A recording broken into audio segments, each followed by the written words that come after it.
Hello दोस्तों, my name is विशाल। आज हम देखेंगे फॉर्म टैग के बारे में। फॉर्म टैग का यूज़ हम कैसे करते हैं और फॉर्म टैग का इंपॉर्टेंस क्या है, जिससे कि हम फॉर्म यूज़र के डेटा यूजिंग फॉर्म टैग हम यूज़र के पास से ले सके। चलिए तो हम देखते हैं फॉर्म टैग के बारे में। What is form tag? Form tag HTML form is use to create a form for user input. यहाँ पे फॉर्म टैग का हम यूज़ क्यों करेंगे? क्योंकि उसका यूज़ करके हम यूज़र के पास से उसका इनपुट लेंगे। मीन्स के HTML तो हमारा स्टैटिक लैंग्वेज है, तो उसके ऊपर से हम इनपुट नहीं ले सकते क्योंकि वो स्टैटिक लैंग्वेज है। तो यहाँ पे हम फॉर्म टैग का यूज़ करके यूज़र के पास से इनपुट ले सकेंगे। जैसे कि इनपुट्स के अंदर हम फाइल उसकी को अपलोड करवा सकते हैं। जैसे कि हम फाइल कोई भी फोटो अपलोड करते हैं, कोई भी डॉक्यूमेंट अपलोड करते हैं, उस तरह से चेकबॉक्स जैसे कि हम मल्टी सिलेक्ट करना चाहते हैं, रेडियो बटन जैसे कि हमारा बेस्ट एग्जाम्पल हो जेंडर का, मेल फीमेल चेक करवाते हैं। और बहुत सारे ऐसे भी इनपुट्स हैं जिसका यूज़ करके हम यूज़र के पास से मल्टीपल टाइप्स के इनपुट्स और सिलेक्टेड वैल्यू मीन्स के मुझे ओनली यस और नो लेना, उससे कि मल्टीपल वैल्यू चेक करवाने की इसमें से कोई एक चेक कर लूँ, या यूज़र के पास से कोई भी टेक्स्ट इनपुट लेना हो या उसके पास से कोई डॉक्यूमेंट लेना हो तो मैं ले सकता हूँ। For use to user data for the specified URL means कि ये सारे डेटा हमारे URL के अंदर से आएंगे। मीन्स के फॉर्म क्या करें, फॉर्म टैग के अंदर हम जो भी टेक्स्ट यूज़र के पास से इनपुट करवाएंगे या डॉक्यूमेंट लेंगे, वो क्या करेगा, जैसे ही हम उसे एक बार सबमिट करेंगे तो वो URL के थ्रू हमें वो डेटा देगा। चलिए तो दोस्तों हम यहाँ पे देखते हैं उसका बेसिक स्ट्रक्चर। मीन्स के फॉर्म टैग हम कैसे यूज़ करेंगे। तो फॉर्म टैग मेन है, उसके अंदर फॉर्म एलिमेंट्स भी अवेलेबल है। तो हम पहले फॉर्म टैग के बारे में देखते हैं। तो फॉर्म टैग हम पहले स्टार्ट करेंगे, तो पहले एंगुलर ब्रैकेट लेंगे, उसके बाद फॉर्म टैग हमने स्टार्ट किया, उसके बाद आएगा हमारे method sorry attribute action. Attribute आएगा, एक्शन के अंदर हम जो वैल्यू देंगे, मीन्स कि यहाँ पे हमने एक्शन दे रखी है, तो एक्शन के अंदर मैं वैल्यू दे रहा हूँ, जिस पेज की वैल्यू दे रहा हूँ उस पेज पे हमारा डेटा पास होगा। जैसे कि यहाँ पे हमने देखा कि वो डेटा हमारा URL के थ्रू पास करेगा। तो जो एक्शन के अंदर हम जो भी URL का नाम लिखेंगे, मीन्स कि जिस पेज का नाम लिखेंगे अथवा तो और मीन्स कि जिस URL का नाम लिखेंगे उस URL में हमारा डेटा पास होगा। दोस्तों हम यहाँ पे कुछ नहीं लिखेंगे तो ये डेटा उसी URL में पास करके उसी पेज पे रिटर्न कर देगा। उसके बाद आएगा हमारा मेथड। तो मेथड हमारे पास दो टाइप का है, एक गेट और पोस्ट। तो दोनों मेथड सेम है बट वर्किंग दोनों का थोड़ा डिफरेंस है। दोस्तों वो हम एग्जांपल में देखेंगे जिससे कि आपको अच्छे से आइडिया। उसके बाद आता है हमारा दूसरे एलिमेंट्स। मीन्स के यहाँ पे इनपुट्स एलिमेंट्स है, तो इनपुट के अंदर उसका एट्रीब्यूट आता है टाइप, उसका नेम आता है। तो यहाँ पे हमें सिंपल टाइप के अंदर टेक्स्ट लिखूंगा तो वो हमारा टेक्स्ट इनपुट बन जाएगा। और उसके अलावा हमारे पास तीसरा इनपुट है, उसका टाइप मैं सबमिट करता हूँ तो वो ऑटोमेटिकली बटन बन जाएगा। दोस्तों वो हम एग्जांपल में देखेंगे जिससे कि आपको अच्छे से पता चले। तो यहाँ पे सिंपली एक्शन का सिंपल डेफिनेशन लिखा है, the form action attribute specify where the data from data send from data when a form is submitted. Means कि यहाँ पे क्या है कि हम जब भी सबमिट बटन पे क्लिक करेंगे तो जो इनपुट के अंदर के डेटा है वो पास होके कहाँ URL के थ्रू एक्शन के अंदर हमने जो भी लिखा है उस पेज के ऊपर अथवा तो उस URL के ऊपर। This attribute override the forms action attribute. The form action attribute is only used for button when submit। Means के जो हमारा एक्शन एट्रीब्यूट है वो कब काम करेगा, जब हम हमारे बटन सबमिट यूज़ करेंगे तभी। मीन्स के हम फॉर्म के अंदर इनपुट एलिमेंट में जो सबमिट बटन नहीं लिखेंगे तो हमारा ये एक्शन मेथड वर्क नहीं करेगा। तो वो भी हम आगे देखेंगे तब में। उसके बाद आता है हमारा दूसरा एट्रीब्यूट। ये दोनों हमारे मेन एट्रीब्यूट्स है, इसलिए हम इसकी डेफिनेशन भी देख लेते हैं। The method attributes specify how to send from data. Means के जो फॉर्म के डेटा है वो कैसे हम सेंड करें, वो हमारी मेथड के हिसाब से डेटा सेंड होते हैं। मीन्स के यहाँ पे सिंपल लिखा है, the form data is send to the page specified in the action attribute. The form data can be sent in URL variables like with get method और HTTPS post method। बराबर। तो यहाँ पे हमारे पास दो मेथड होंगे, एक गेट और दूसरा पोस्ट। तो हम उसके अकॉर्डिंगली हमारा डेटा सेंड करेंगे। सिंपल यहाँ पे नोट्स है कि जो हमारा गेट से डेटा पास होता है, मीन्स के notes on gets append from data into the URL name value pair. Means means के हम जब भी गेट मेथड का यूज़ करेंगे तो हमारा डेटा अपेंड कर देगा, मीन्स के हमारा जो डेटा है वो यूआरएल में शो करवा देगा। तो चलिए हम दोस्तों आगे देखते हैं। उसके बाद आएगा हमारा एलिमेंट से, मीन्स के फॉर्म का जो एलिमेंट है इनपुट एलिमेंट, तो उसके अंदर बहुत सारी टाइप्स आती है, वो वन बाय वन देखेंगे। तो चलिए हम देखते हैं उसकी टाइप्स के बारे में। तो पहला हमारा टेक्स्ट टाइप आएगा, उसके बाद हमारा बटन टाइप आएगा, उसके बाद हमारा चेक बॉक्स आएगा, और तीसरा आएगा कलर, जिससे कि हम कलर पिकर यूज़ कर सकें। उसके बाद डेट आएगा, तो डेट के लिए भी हमारा डेट पिकर अवेलेबल है। डेट और टाइम डैश लोकल, मीन्स के लोकल टाइम जोन हमें सिस्टम का जो होता है उसके लिए यूज़ होता है। मंथ, जैसे कि ओनली मुझे मंथ सिलेक्ट करवाना है तो उसके लिए हमारे पास टाइप है मंथ, मीन्स कि यहाँ पे बहुत सारी ऐसी टाइप भी अपडेट हो चुकी है जो HTML5 ने अपडेट की, जिससे कि हम यूज़र के पास इजीली डेटा ले सकें, मीन्स कि यूज़र को इजीली आइडिया है कि यहाँ पे कौन सी वैल्यू एंटर करनी है। तो उसके बाद आएगी वीक्स, उसके बाद आएगा हिडन, उसके बाद इमेज आएगा, उसके बाद आएगा हमारा ईमेल आईडी, मीन्स कि हम ईमेल आईडी जस्ट वेरिफिकेशन के लिए यहाँ पे यूज़ होता है। जैसे कि नंबर वैलिडेशन भी वो HTML5 भी हमें प्रोवाइड करता है। जैसे कि पासवर्ड जैसे कि आपने देखा होगा इनपुट के अंदर हम जैसे ही पासवर्ड लिखते हैं तो ऑटोमेटिक वैलिडेट, मीन्स कि वो क्या करेगा कि जो हमारे टैग्स है, मीन्स हम उसे इजीली देख सकते हैं, तो वो डायरेक्ट उसे एनकोड करके बुलेट्स के अंदर कन्वर्ट कर देगा, जिससे कि हमारा पासवर्ड किसी को शो ना हो, क्योंकि हमारा पासवर्ड केस सेंसिटिव होता है। उसके बाद आएगा रेडियो बटन, रेंज आएगी, जैसे कि रेडियो बटन को तो आपको पता ही है उसके लिए हम क्यों यूज़ करें। जैसे कि हमें कोई भी दो में से एक वैल्यू सिलेक्ट करवानी हो तो वहाँ पे हम रेडियो बटन सिलेक्ट करेंगे। उसके बाद आएगा रेंज, जैसे कि आपने बहुत जगह प्राइस फिल्टर देखे होंगे, रेंज फिल्टर देखे होंगे, मीन्स के मुझे यहाँ से इतनी से इतनी प्राइस ही यूज़ करनी है तो वहाँ पे हम रेंज यूज़ करेंगे जो टाइम स्टेप के अंदर हमारी यूज़ होगी। उसके बाद आएगा रीसेट, मीन्स रीसेट बटन क्या करेगा, हमने जो भी फॉर्म में डेटा किए वो सारे डेटा को निकाल देगा, मीन्स कि वो फिर से नया फॉर्म जनरेट कर देगा। उसके बाद आएगा सर्च, जैसे कि आप बहुत सारी वेबसाइट में भी देख रहे होंगे, जैसे कि ब्लॉग की वेबसाइट हो, जैसे कि कॉमर्स वेबसाइट, उसमें सर्च का भी ऑप्शन रहता है। जैसे कि आप पर्टिकुलर कोई भी प्रोडक्ट सर्च करना चाहो या प्रोडक्ट कोई भी कंटेंट सर्च करना चाहो तो उससे कर सकते हो। उसके बाद आएगा सबमिट बटन, सबमिट बटन यहाँ पे मेन है, जिससे कि हमने पहले डेफिनेशन में देखा है, जब भी हम सबमिट बटन पर क्लिक करेंगे तभी हमारे इनपुट्स का डेटा वो लेगा और यूआरएल में से पास करेगा। उसके बाद आएगा टैग, ये टेलीफोन नंबर के लिए यूज़ होता है, जैसे कि नंबर था उसी तरह यहाँ पे टेलीफोन नंबर के लिए टैग यूज़ होता है। उसके बाद आएगा टाइम, तो दोस्तों टाइम मीन्स कि हमें बेसिकली ओनली टाइम जोन ही सिलेक्ट करवाना है, उसके लिए हमारे पास टाइम टाइप है। उसके बाद हमारे आएगा यूआरएल, और उसके बाद हमारे आएगी फाइल्स। तो यूआरएल के अंदर हम स्पेसिफिकली यूआरएल लाएंगे और फाइल्स के अंदर हम कोई भी डॉक्यूमेंट अपलोड करवाएंगे, जिससे कि हम जैसे ही इनपुट की टाइप फाइल देंगे तो ऑटोमेटिकली चेंज हो जाएगा और वहाँ पे ब्राउज़र का बटन आ जाएगा। उसके बाद आएगा हमारा इनपुट एट्रीब्यूट, मीन्स कौन सा इनपुट एट्रीब्यूट हमारा कौन सा आएगा, जैसे कि मैक्स मीन, मीन्स कि हमने जो रेंज देखी वहाँ पे भी यूज़ होते हैं। और मैक्सिमम का मेन थिंग क्या आएगी, हम मैक्सिमम यहाँ पे वैल्यू एट्रीब्यूट के अंदर दे और मिनिमम वैल्यू दे देंगे तो क्या करेगा, जब मिनिमम देंगे तो वो मिनिमम उतनी वैल्यू एंटर करवाएगा और मैक्सिमम देंगे तो उससे आगे भी नहीं करवाएगा। जैसे कि हम पासवर्ड देते हैं तो बहुत सारी जगह उसकी लेंथ फिक्स होती है, जैसे कि मिनिमम 6 कैरेक्टर तो मैक्सिमम 21 कैरेक्टर, तो वहाँ पे यहाँ पे मीन मैक्स दोनों यूज़ होते हैं।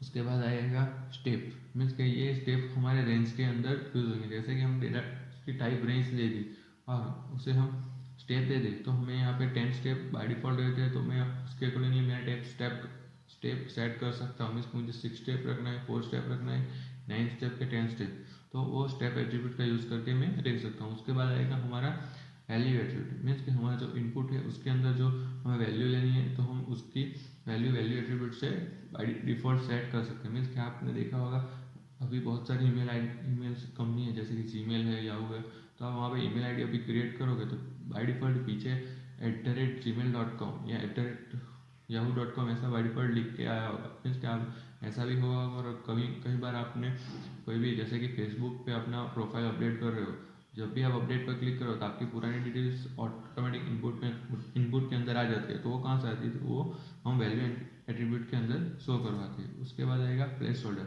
दोस्तों प्लेस होल्डर यहाँ पे इसलिए यूज़ होता है क्योंकि जो प्लेस होल्डर के अंदर हम देखेंगे वो हमारे इनपुट के अंदर एज अ वाटरमार्क शो होगा, जिससे कि जो भी यूज़र है उसे पता चले कि यहाँ पे कौन सी एंट्री करनी है।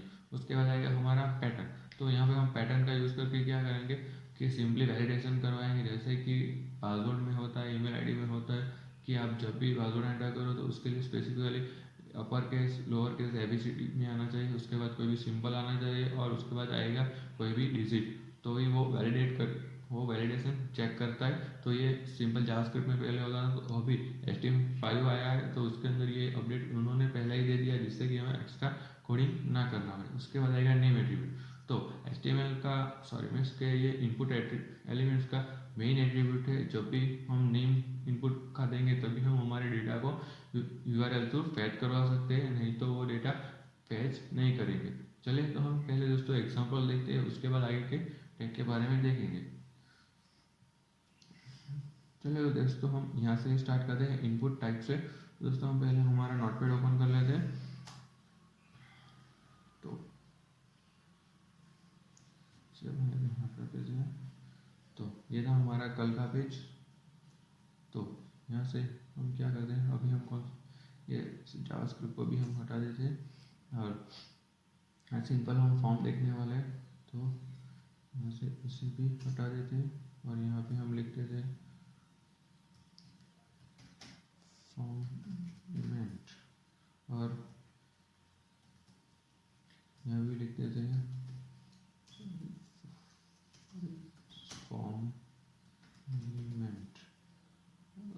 तो दोस्तों हम अभी फॉर्म टैग स्टार्ट करते हैं। यहाँ पे पहले में हम क्या करेंगे, फॉर्म टैग स्टार्ट करेंगे, उसके बाद यहाँ पे हम फॉर्म टैग को ओवर कर देते हैं। उसके बाद यहाँ पे उसके एट्रीब्यूट लिखेंगे, जैसे कि हमने देखा था एक्शन एट्रीब्यूट। तो हम जो भी पेज पे उसके डेटा पास करवाना है उस पेज का नाम लिखेंगे, जैसे कि हमारे पास दूसरा पेज कौन सा था, index.html, और उसके बाद हमने देखा था उसका मेथड। तो दोस्तों हम यहाँ पे उसका मेथड भी देते हैं। मेथड के अंदर हम सिंपली यहाँ पे अभी गेट लिखेंगे। दोस्तों यहाँ पे हम मेथड में दो टाइप दे सकते हैं, जैसे गेट और पोस्ट। तो हम यहाँ पे कुछ नहीं देंगे तो बाय डिफॉल्ट वो गेट ही समझेगा, और हम यहाँ पे कुछ लिखने में मिस्टेक भी कर देते हैं, जैसे कि मैंने यहाँ पे पोस्ट लिखा, पोस्ट की स्पेलिंग मेरे से मिस्टेक हो गई, तो वो भी बाय डिफॉल्ट उसे गेट समझेगा। तो यहाँ पे मैं अभी तो गेट ही लिख रहा हूँ। उसके बाद यहाँ पे एंटर करेंगे, उसके अंदर मैं सिंपली ले लेता हूँ, जैसे कि मैं अभी नेम ले लेता हूँ। नेम के अंदर पहला हमारा इनपुट्स आएगा, तो यहाँ पे मैं सिंपली यहाँ पे दे देता हूँ टाइप, और टाइप के अंदर मैं यहाँ पे सिंपली अभी तो टेक्स्ट से देता हूँ। तो उसके बाद यहाँ पे मैं इसे सेव करता हूँ। अभी देखिए दोस्तों, जस्ट अभी मैं इसे रन करवाता हूँ।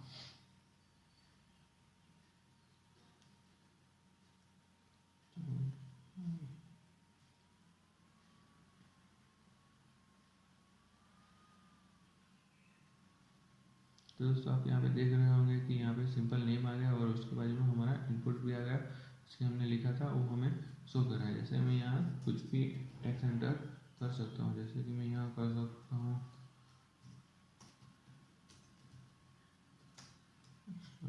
टैग। तो मैं इस तरह से कोई भी यहाँ पे इनपुट लगा सकता हूँ। तो ये था हमारा सिंपल इनपुट टैग। उसके बाद हमारे कौन सा आएगा, attribute, name attribute. Name attribute का हम यूज़ क्यों करेंगे वो भी मैं आपको दिखाता हूँ, बट जब यूज़ कर रहा हूँ, जैसे कि मैं यहाँ पे नेम का इनपुट ले रहा हूँ। उसके बाद हमने देखा था वैल्यू एट्रीब्यूट। तो वैल्यू एट्रीब्यूट के अंदर हम अब हमें कुछ भी टाइप नहीं करेंगे, क्यों, क्योंकि मैं उसके अंदर जो भी टाइप करूँगा वो मुझे डायरेक्ट इनपुट में शो करेगा। जैसे कि यहाँ पे मैंने रिफ्रेश कर दिया, अब देख रहा हूँ अभी मुझे कुछ शो नहीं करा, बट मैं इनपुट के अंदर जैसे लिख लेता हूँ मेरा नाम विशाल, रिफ्रेश करता हूँ तो आप देख रहे हो बाय डिफॉल्ट यहाँ पे मेरा नेम लिख के आ रहा है। तो वैल्यू एट्रीब्यूट का हम यूज़ कब करेंगे, जब हम हमारे डेटा को एडिट करवाएंगे तब। उसके बाद हमने क्या देखा था, प्लेस होल्डर। तो दोस्तों हम प्लेस होल्डर यहाँ पे लिखेंगे, जैसे कि मैंने आपको बताया कि मैं जो भी प्लेस होल्डर के अंदर देखूँगा वो मुझे कहाँ शो होगा, इनपुट के अंदर। तो यहाँ पे आएगा एंटर योर नेम। दोस्तों यहाँ रिफ्रेश कर, तो दोस्तों आप देख रहे होंगे कि यहाँ पे लिख क्या रहा है, एंटर योर नेम। इसके यहाँ पे मैं कुछ भी टाइप करूँगा, जैसे कि मैं लिखता हूँ एक्स्ट्रा, तो जैसे मैं एक्स्ट्रा भी कर लेता हूँ तो वो यहाँ से निकल गया। मीन्स के प्लेस होल्डर का ये मेन एडवांटेज यही है कि हमें पहले क्या होता था कि वो पहले हम वो ये जो लिख रहे हैं अभी एंटर योर नेम वो वैल्यू के अंदर लिखते थे, जिससे कि यूज़र को पता चले कि यहाँ पे वैल्यू एंटर करनी है। बट उस टाइम प्रॉब्लम क्या होता है कि यूज़र को वो जो हमने टेक्स्ट लिखा है वो निकालना पड़ता था, उसके बाद वो उसकी ओरिजिनल वैल्यू यहाँ पे लिख पाता था। बट अब क्या होगा, अगर हम प्लेस होल्डर एट्रीब्यूट यूज़ करेंगे जिससे कि यूज़र कोई भी एंट्री उसके अंदर करेगा तो वहाँ से प्लेस होल्डर चला जाएगा। उसके बाद हमने देखा था स्टेप के बारे में, एट्रीब्यूट टू आगे एट्रीब्यूट हम वन बाय वन देखेंगे। तो पहले अभी यहाँ पे दूसरे इनपुट भी हम देख लेते हैं, मैं इसको उसके टाइप देख लेते थे, उसके बाद मैं सारे दिखाता हूँ। जैसे कि इनपुट टाइप यहाँ पे मैं ले लेता हूँ ईमेल, तो ईमेल का नेम भी हम एट्रीब्यूट का नाम यहाँ पे ईमेल है। दोस्तों यहाँ पे नेम जब भी हम देखें तो हमें ये ध्यान रखना है कि जो नेम हम यहाँ पे इनपुट का देखें वही नेम का यूज़ करके हम हमारे डेटा ऐड करवा सकते हैं। तो दोस्तों अभी मैंने यहाँ पे ईमेल दे दिया है, तो दोस्तों आप देख सकते हैं यहाँ पे इनपुट आ गया ईमेल का, और यहाँ पे मैं कोई भी ईमेल डाल सकता हूँ। जैसे कि मैंने यहाँ इनपुट ईमेल डाला है, टेक्स्ट डाला तो वो टेक्स्ट आ रहा है, ईमेल डाला तो ईमेल आ रहा है। दोस्तों यहाँ पे चिंता करने की कोई बात नहीं है, जो हमारा डेटा है वो सारे कैश डेटा है, मीन्स कि मेरे सिस्टम के जो कैश डेटा है वही मुझे यहाँ पे शो करेंगे। तो दोस्तों ये था ईमेल। उसके बाद हम देखेंगे उसका मेन टाइप, जिससे कि मैं आपको अच्छे से बता सकूँ। मैंने आपको बताया उसका इनपुट टाइप सबमिट, उसके बाद उसका नेम दे देते हैं सबमिट। दोस्तों यहाँ पे हाँ मैंने आपको बताया कि नेम देना इंपॉर्टेंट है, बट नेम भी हम कोई भी दे सकते हैं, हम इसलिए उसके अकॉर्डिंगली सेम नेम लेते हैं जिससे कि हमें कैच करवाते टाइम पता चले। यहाँ पे मैं कोई भी नेम ले सकता हूँ, जैसे कि मैं यहाँ पे एंटर भी ले सकता हूँ। और उसके बाद इनपुट की वैल्यू भी कंपलसरी देना पड़ेगा, क्योंकि जब हम यहाँ पे वैल्यू नहीं देंगे तो वो बाय डिफॉल्ट अभी सबमिट ही शो करेगा, बट मैं कोई दूसरे ब्राउजर में उसे ओपन करूँगा तो वहाँ पे ऑटोमेटिकली नेम चेंज कर लेगा, इसलिए यहाँ पे मैं उसकी वैल्यू दे देता हूँ सबमिट। दोस्तों रिफ्रेश करते हैं, दोस्तों आप यहाँ पे देखें उसका बटन शो कर रहा है हमें। अब जब भी मैं एंटर करूँगा तो यहाँ पे डायरेक्ट वैल्यू पास हो जाएगी, मीन्स कि आप देख रहे हो मैंने बोला था यहाँ पे गेट मेथड में डायरेक्ट डेटा अपेंड कर रहा है यूआरएल में। मैंने अभी कुछ एंट्री नहीं की तो वो डायरेक्ट आ रहा है, बट यहाँ पे सबमिट नहीं आ रहा है बटन का, क्योंकि सबमिट वैल्यू हमने दे रखी थी इसलिए। तो दोस्तों जैसे कि मैं यहाँ पे नेम ले रहा हूँ टेस्ट, और यहाँ पे सिंपल ईमेल आईडी एंटर करता हूँ, जैसे कि मैं यहाँ पे लार्ज लिख देता हूँ, और उसके बाद सबमिट पे क्लिक करता हूँ। तो यहाँ पे सिंपल हमें वैलिडेशन देगा टाइप्स में से। टाइप का हम यूज़ इसलिए भी करते हैं कि वो हमारा बेसिक वैलिडेशन प्रोवाइड करता है। मीन्स कि यहाँ पे वो क्या साइन दिख रहा है कि कोई भी ईमेल आईडी हो तो ईमेल आईडी के आगे कोई भी वर्ड आएगा, उसके बाद उसका @ साइन आएगा, उसके बाद क्या आएगा, उसके बाद उसका @साइन आएगा। उसके बाद जैसे कि वो टाइटल में भी हमें शो करवाना है, आइडेंटिफाई करना है। जैसे कि मैं यहाँ पे @ लिखने के बाद भी सबमिट करता हूँ तो मुझे वो वार्निंग देगा, क्योंकि @ के बाद कोई भी हमारा जो सर्वर है उसका नाम आएगा। जैसे कि हम मोस्टली जीमेल अभी यूज़ कर रहे हैं तो जीमेल आएगा, उसके बाद .साइन आएगा हमारा, और उसके बाद हम .com.in जो भी यूज़ करेंगे वो यहाँ पे लिख देंगे .com। तो उसके बाद मैं जैसे ही सबमिट करता हूँ वो यहाँ से निकल जाता है। तो दोस्तों इस तरह का हम टाइप का यूज़ करके हमारा बेसिक वैलिडेशन जो करते हैं वो हम कर सकते हैं। इसके पहले हम ये वैलिडेशन करने के लिए भी हमें जावास्क्रिप्ट का जरूर यूज़ करना पड़ता था। मीन्स कि जावास्क्रिप्ट का यूज़ करके हम ये सब वैलिडेशन देते थे, और ये वैलिडेशन हम बैकएंड में भी दे सकते। बट बैकएंड में प्रॉब्लम क्या होता था कि जब भी हम बैकएंड में वैलिडेशन देते तो हम पूरा फॉर्म फिलअप करें, उसके बाद सबमिट करते हैं, उसके बाद वो वैलिडेट होगा, और उसके बाद हमारे पेज पे वो रिट्राई करेगा और बोलेगा कि ये आपकी गलती थी, मीन्स कि यहाँ पे आपने ये एंटर नहीं करना था। तो इससे क्या होगा कि हमने जो भी एंट्री की है वो सारी एंट्री निकल जाएगी, और फिर से हमें वो सारी एंट्री करनी पड़ती थी, जो पहले बहुत बार होता था। जैसे कि आपने गवर्नमेंट के फॉर्म तो पहले फिलअप किए ही होंगे।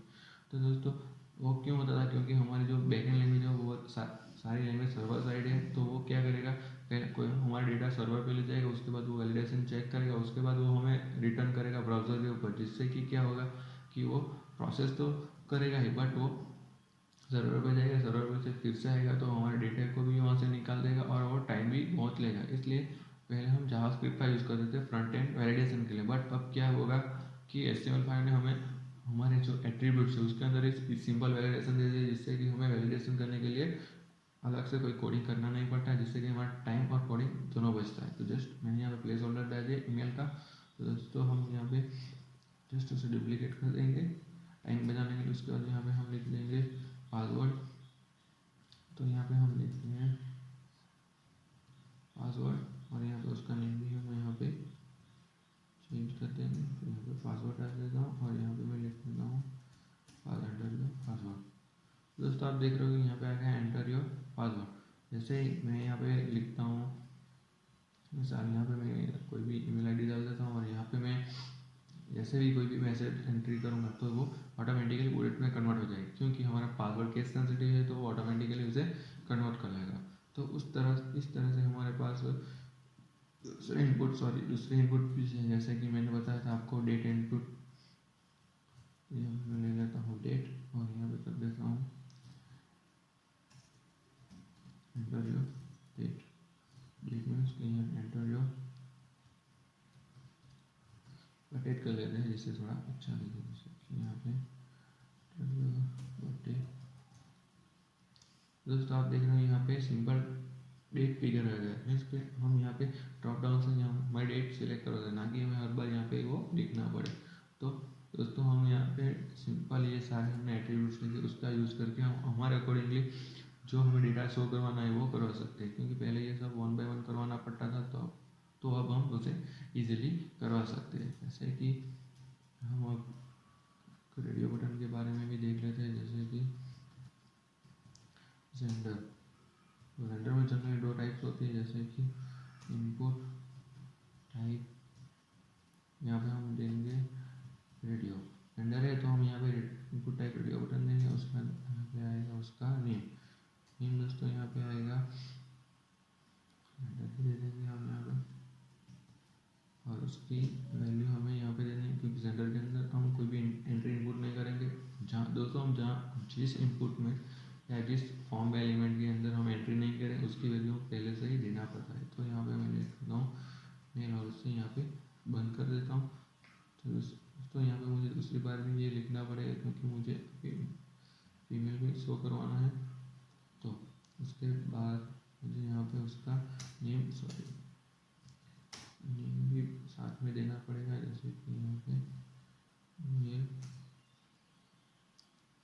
और यहाँ पे लिख देता हूँ फीमेल और स्पेस करके लिख देता हूँ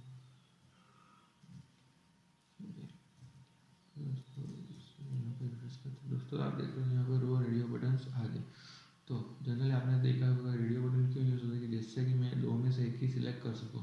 बट बहुत बार आप दोस्तों यहाँ पे ये भी प्रॉब्लम होती है, क्योंकि जो दोनों के नाम जो सेम नहीं होंगे तो यहाँ पे वो प्रॉब्लम करें। जैसे कि मैं कोई भी स्पेलिंग मिस्टेक कर देता हूँ जेंडर के अंदर, और मैं जैसे ही इसे रिफ्रेश करता हूँ तो जब भी मैं उसे सिलेक्ट कराऊंगा तो मैं दोनों को एक साथ सिलेक्ट कर सकता हूँ। क्योंकि जब भी हम जेंडर के अंदर वैल्यू देंगे, मीन्स के रेडियो बटन की जितने भी हम इनपुट लेंगे, मीन्स के अभी तो हमारे पास मेल और फीमेल है, उसका तो हम अभी अदर्स और बहुत सारे लगा यूज़ कर सकते हैं। तो सारे के इनपुट्स के नेम सेम ही रहेंगे, जिससे कि हम कोई भी 2 में से एक ही सिलेक्ट कर पाए, दोनों नहीं। बट हमें मल्टीपल सिलेक्ट करवाना हो तो उसके लिए हमारे पास चेक बॉक्स पहले से ही अवेलेबल है। उस तरह से हमारे पास डेट है, टाइम है, मिनट्स है और इतनी बहुत सारे हमारे पास ऐसे टाइप्स है जिससे कि हम इजीली हमारा फिल्टर कर सके, जिससे कि यूज़र को एंट्री करने में ईजी रहे। और हमारा बेसिक वैल्यूएशन भी वो प्रोवाइड कर रहा है। जैसे कि यहाँ पे मैक्स मीन है, वैल्यू है, स्टेप है। जैसे कि मैं यहाँ पासवर्ड है तो यहाँ पे मीन एट्रीब्यूट यूज़ करता हूँ। जैसे कि मीन इक्वल टू इसके अंदर मैं ले रहा हूँ 2। हाँ जैसे रिफ्रेश करता हूँ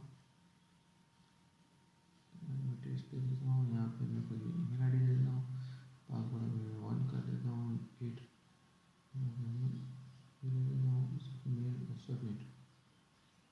तो सबमिट हो गया। हम कर देते हैं नेक्स्ट। तो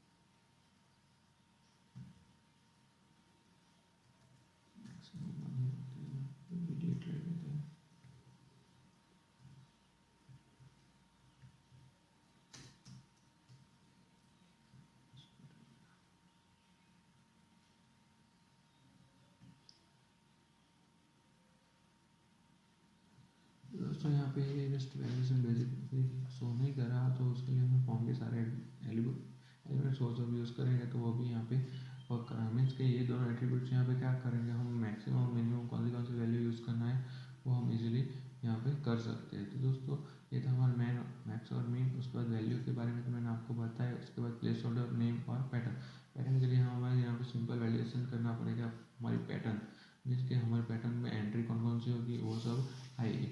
तो जैसे ही मैंने आपको बताया, तो यहाँ पे मैं आपको एक दूसरा इनपुट बताता हूँ। जैसे कि मैंने आपको बताया था, चलो तो कलर ले लेते हैं। मैं तो सिंपली मैं लिख देता हूँ कलर, वैल्यू कौन सी रहेगी उसकी कलर। तो यहाँ पे दोस्तों प्लेस होल्डर नहीं आएगा, क्योंकि इसके अंदर हम वैल्यूएंट को एंट्री नहीं करना।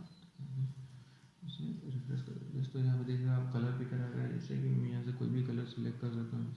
जैसे मैं यहाँ कलर सिलेक्ट करता हूँ और सबमिट करता हूँ, तो दोस्तों आप यहाँ पे देख सकते हो कलर, जो कलर हमने सिलेक्ट करा है उसका यहाँ कलर कोड ऑटोमेटिक वो सेंड कर, जिससे कि वो जब भी हम उसका कलर सिलेक्ट करवा सकते हैं। जैसे कि आप दोस्तों अभी बहुत सारी ऐसी वेबसाइट है जिसमें आप कलर सिलेक्ट करवा सकते हो, मीन्स कि आप अपना कलर, बैकग्राउंड कलर वो सब सेट करवा सकते हो। तो इस तरह से हम ईजिली सेट करवा सकते हैं। तो दोस्तों हम आगे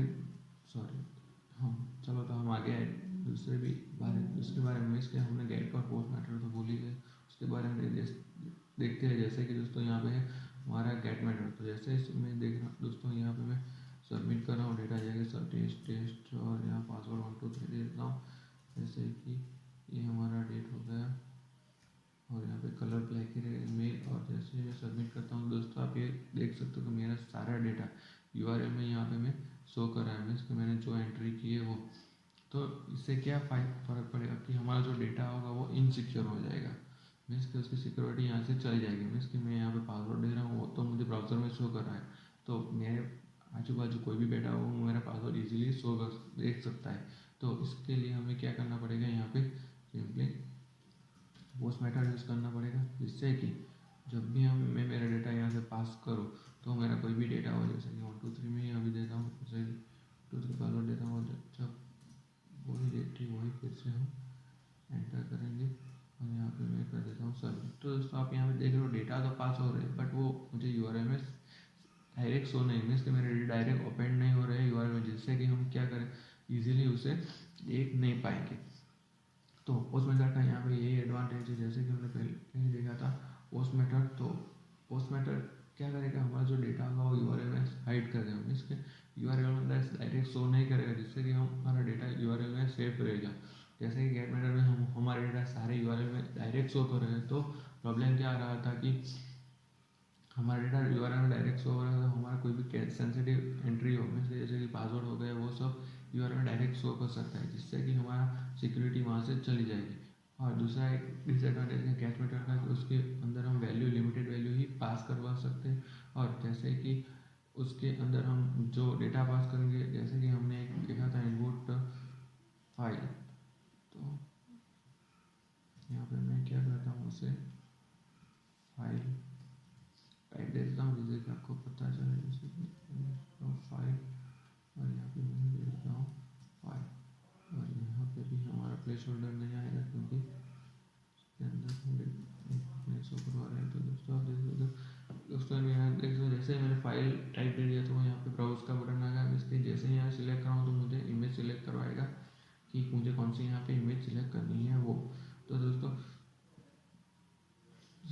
दोस्तों यहाँ पे हम इस तरह से भी कर सकते हैं, बट जब भी हम यहाँ पे फाइल टाइप यूज़ करेंगे, तो हम यहाँ पे गेट मेथड यूज़ नहीं कर सकते, क्योंकि फाइल जब भी हम अपलोड करवाएंगे, तो उसके अंदर से हम एरे चाहिए, इसके एरे अकॉर्डिंगली डेटा चाहिए, जिससे कि हम बैकएंड में वैलिडेशन और बैकएंड में डेटा भी चेक करवा सकें। कैसे डेटा मीन्स कि आपने बहुत बार देखा होगा, बहुत सारी वेबसाइट पे जैसे भी आप फॉर्म फिलअप कर रहे हो, तो आपको उन लोगों ने बोला है कि आप अपना रिज्यूम तो अपलोड करिए, बट इतनी साइज़ के अंदर, आप अपना प्रोफाइल पिक अपलोड करिए, बट इतनी साइज़ और इतनी विथ के अंदर, मीन्स के प्रोफाइल फ़ोटो भी आपका छोटा होना चाहिए, उसकी साइज़ भी छोटी होनी चाहिए। मीन्स के जस्ट ये बैकएंड वैलिडेशन वो लोग करते हैं, क्योंकि जो हम फोटोज़ वो सब अपलोड करते हैं, उसकी फाइल्स अपलोड करते हैं, वो रॉन्ग फाइल अपलोड नहीं करें, और साइज पे लिमिटेशन रखते हैं। क्योंकि जब भी हम कोई भी कंपनीज में वैकेंसी और वो सब होती है, तो वो लोग बहुत सारे लोग डेटा अपलोड करते हैं, तो वहाँ पे रिकॉर्ड बहुत बढ़ जाता है, और जिससे कि उसकी जो भी हमारी वेबसाइट है उसके ऊपर लोड पर सर्वर पे लोड पड़ता है। इसलिए वो लोग ने क्या किया है कि उसके बाद उसे बहुत अच्छे क्लियरिटी वाले फ़ोटोज़ या बहुत बड़े डॉक्यूमेंट्स की ज़रूरत नहीं, वो सिंपल डॉक्यूमेंट मीन्स कि वो छोटी साइज में बन सकते हैं। तो वो बहुत लोग क्या करेंगे, उसके एक्स्ट्रा ग्राफिक्स और वो सब डाल के बहुत सारी बड़ी साइज में या कुछ भी अलग तरह से वो अपलोड कर सकते हैं। इसलिए वो लोग हम लोग बैकएंड में भी वैलिडेशन करते हैं। इसलिए हमारे जो फाइल्स के डेटा है वो एरे फॉर्मेट में हम अपलोड करेंगे, मीन्स कि उसकी हमने नेम अलग कर देंगे, उसका टाइप अलग कर देंगे, मीन्स कि कौन सी टाइप की हमारी फाइल है, उसकी साइज़ कितनी है वो भी हम अलग कर सकते हैं। उसके बाद उसकी टाइप तो देख लिया, नेम आ गया उसका और उसकी साइज़ आ गई, और एक टेम्पररी सर्वर पे भी हमें उस फाइल को रखना पड़ेगा, क्योंकि वो फाइल हमारे जो आ रही है वो क्लाइंट के पास से आ रही है, वो डायरेक्ट सर्वर पे नहीं आएगी। मीन्स के वो सब पहले हम चेक करवाएंगे, उसके बाद वो टेम्पररी फाइल का यूज़ करके हम उस फाइल को स्टोर करवाएंगे। तो दोस्तों यहाँ पे था, मैंने पहले आपको बताया गेट जो मेथड है उसका थोड़ा डिसएडवांटेज। तो यहाँ पे पोस्ट मेथड का एडवांटेज ये है कि हम मल्टीपल डेटा मीन्स कि हमें जितने डेटा चाहिए उतने डेटा मैं पोस्ट मेथड से अपेंड करवा सकता हूँ, मीन्स कि URL में ले सकता हूँ। उसके बाद हमारा आएगा फाइल्स, तो फाइल का यूज़ करके हम क्या करेंगे कि जैसे कि मैंने आपको एरे के बारे में अभी बताया एग्जांपल, उसी तरह हम जब भी पोस्ट मेथड यूज़ करेंगे तो वहाँ पे यहाँ पे एरे यूज़ कर सकते हैं, मीन्स कि एरे से डेटा ले सकते हैं। और मेन चीज़ तो मैंने बताया कि पोस्ट मेथड के अंदर वो डेटा अपेंड नहीं करता URL के अंदर, जिससे कि हमारा डेटा सिक्योर भी रहता है। हाँ, और दोस्तों यहाँ पे जब भी हम फॉर्म का यूज़ कर रहे हैं, मीन्स कि जब भी हम फाइल का यूज़ कर रहे हैं, तो यहाँ पे हमें एक एट्रीब्यूट और ऐड करना पड़ेगा, ये सी टाइप। जब भी ये ये एट्रीब्यूट हमें कंपलसरी ऐड करना पड़ेगा, तभी हमारे फाइल्स के डेटा अपलोड होंगे, नहीं तो डेटा अपलोड नहीं गए। मीन्स कि यहाँ पे सिंपल एट्रीब्यूट वैलिडेशन के लिए HTML5 दिया है कि जो भी आप हम डेटा पास कर रहे हैं वो एक बार वैलिडेट करेगा, चेक करेगा कि वो डेटा प्रॉपर है कि नहीं, उसके बाद ही वो उसे आगे पास ऑन करेगा। तो उसके बाद हमें अंदर देना होता है मल्टी पार्ट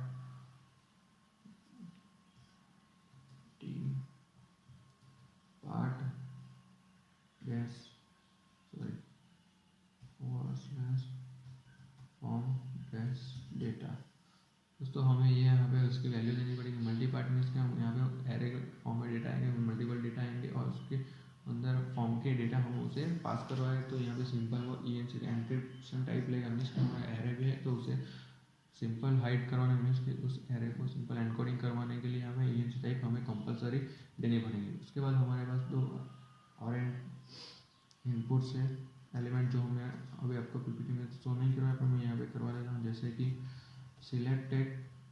तो सिलेक्ट टैग हम अभी स्टार्ट और ओवर कर देते हैं, और उसके बाद यहाँ पे हम लिखेंगे उसके नेम के बारे में। सिलेक्ट टैग का नेम हम यहाँ पे ऊपर ही दे देंगे, जैसे कि यहाँ पे मैं ले देता हूँ कोई भी मुझे सिटी सिलेक्ट करवानी है, तो जस्ट यहाँ पे एग्जाम्पल में सिटी ले लेता हूँ, और सिटी के ऑप्शन में यहाँ पे दे सकता हूँ मीन्स के कौन सी सिटी आएगी जो यहाँ से ड्रॉप डाउन में बता देता हूँ। इसको यहाँ पे ले लेता हूँ सिटी, जैसे कि यहाँ पे आ गया हमारा नवसारी आ गया, इसमें यहाँ पे डुप्लीकेट कर देता हूँ,